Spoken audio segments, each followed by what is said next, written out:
Singapore is one of the smallest countries in the world, yet it has built a reputation as one of the most modern, innovative, and fascinating places on the planet. From creating its own land out of the sea to designing a city where greenery climbs the skyline, Singapore shows that size is no barrier to greatness. In this video, we'll uncover 10 deep dive facts that reveal how this tiny island nation became a global giant and why it might just be the most unique city-state in Asia. Let's get started. Number 1. A city that built its own land. Singapore's map is a work in progress by design. Since independence from the Federation of Malaysia, the country has added significant area through carefully managed land reclamation, reshaping coastlines to create housing estates, port facilities, parks, and business districts. What makes it remarkable isn't just the added square kilometers, but the system's thinking behind them. Environmental impact studies, long-term soil consolidation, and integrated planning so new land dovetails with transport, drainage, and green space. Reclamation here isn't a wild land grab. It's a scalpel, not a chainsaw. The payoff is density done right. Compact neighborhoods connected by transit, parks that double as flood buffers, and a coastline that supports both trade and leisure without sacrificing resilience.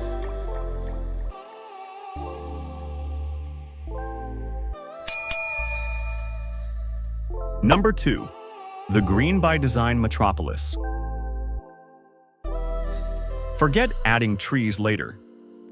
In Singapore, nature is a design constraint from day one. New developments often include minimum green replacement ratios, while iconic projects, Gardens by the Bay, Park Royal on Pickering, Capita Spring, prove that dense cities can be lush without sprawl.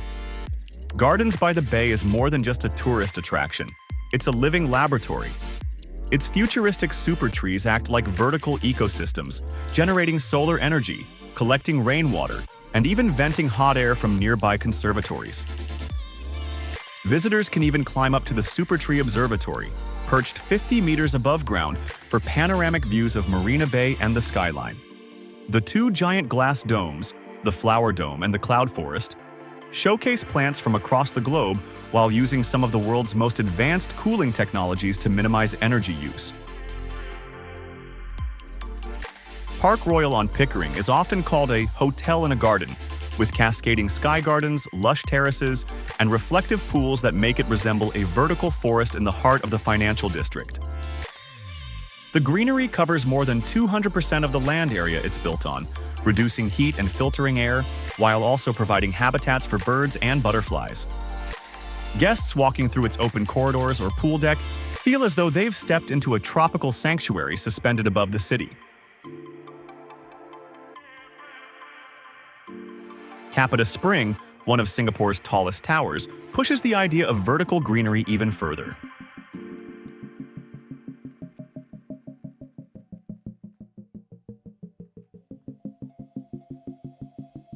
The building weaves gardens into its very structure, including a sky garden on the 51st floor and open-air terraces filled with tropical plants. It also hosts Singapore's highest urban farm, where herbs and vegetables are grown for restaurants inside the building, proving that even in the sky, city life and food production can coexist.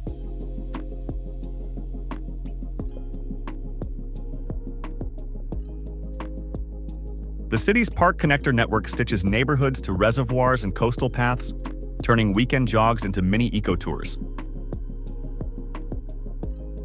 This isn't window dressing. Linking greenery, water management, and urban heat mitigation is part of national survival in the tropics. The result is a city where glass and steel coexist with ferns and banyans, and it feels intentional at every turn. Number 3. Public transport as a lifestyle, not a last resort. Car ownership in Singapore is intentionally expensive, through quotas, high taxes, and the Certificate of Entitlement, COE, a mandatory license that allows you to own a car for 10 years. Depending on demand and bidding, A COE alone can cost anywhere from $60,000 till $75,000, sometimes more than the car itself. With this system in place, the MRT, Mass Rapid Transit, and bus network must be excellent, and they are. Routes are designed with redundancy, stations are seamlessly integrated into malls and housing estates, and timetables are so reliable that commuters can plan their day down to the minute. Pedestrian tunnels and sheltered walkways keep people moving in both tropical rain and sweltering heat. Because public transport is so efficient, streets don't need to sacrifice huge amounts of land for parking, freeing space for homes, parks, and jobs instead. The philosophy is simple.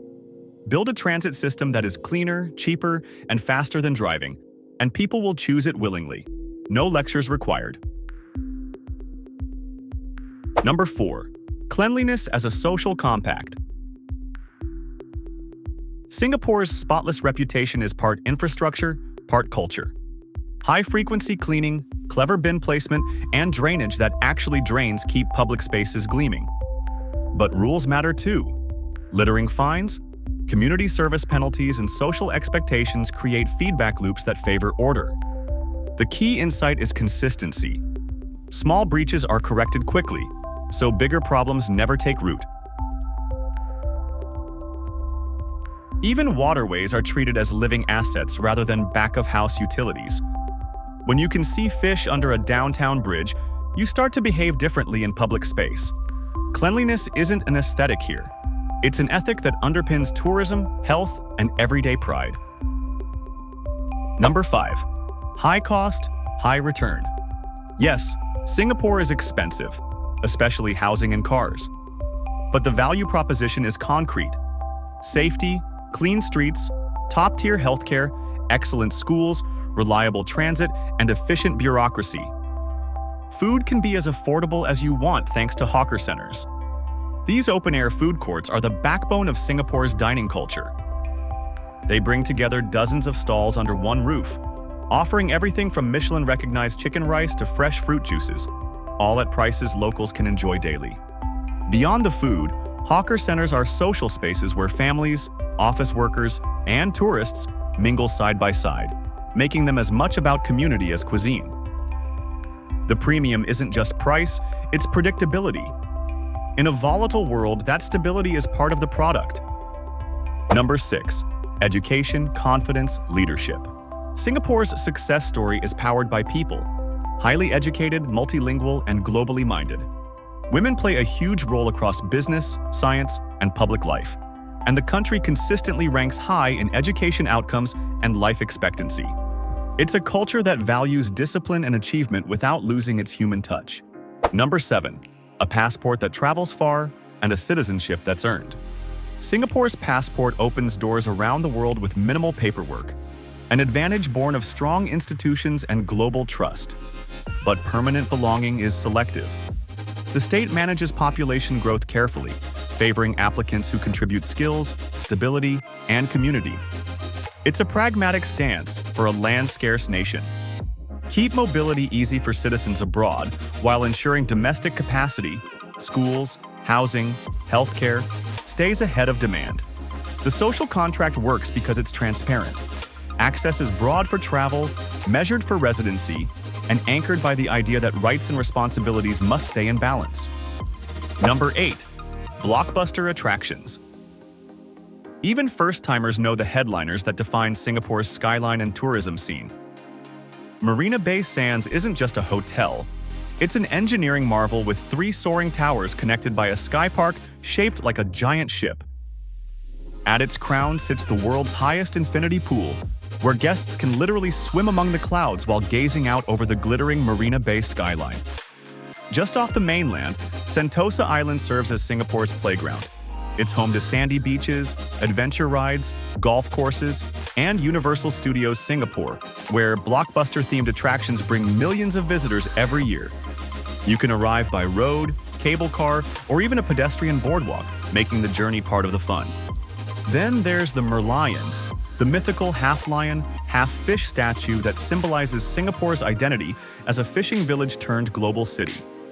While several Merlion statues are scattered across the island, The one at Merlion Park remains the most iconic.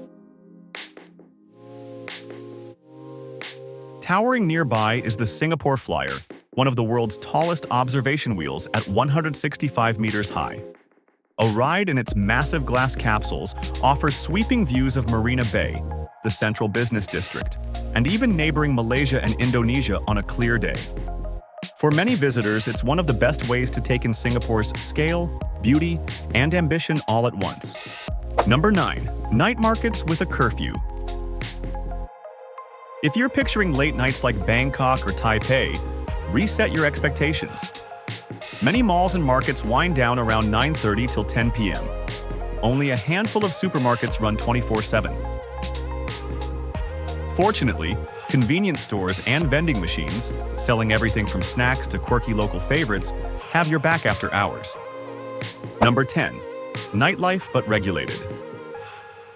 Singapore balances order and entertainment with precision, making sure that nightlife is vibrant but never chaotic.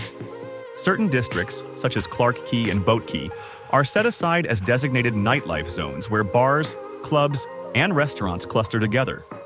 These areas operate under strict licensing and government oversight, ensuring that safety, noise levels, and crowd control remain in check.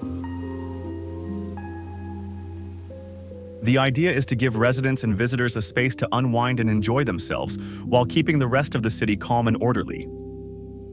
Even though the atmosphere is lively, with neon lights, live music, and bustling riverside patios, it all runs under a framework of rules that prevents things from ever spiraling out of control.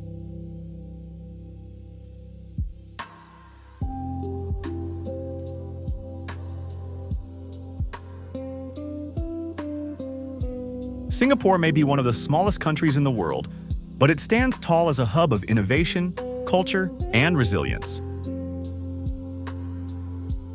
From its lush green architecture to its vibrant food culture and meticulous city planning, every detail feels intentional. It's a nation that shows how vision and discipline can transform even the tiniest of places into a global giant. Thanks for joining me on this journey through Singapore. Until next time.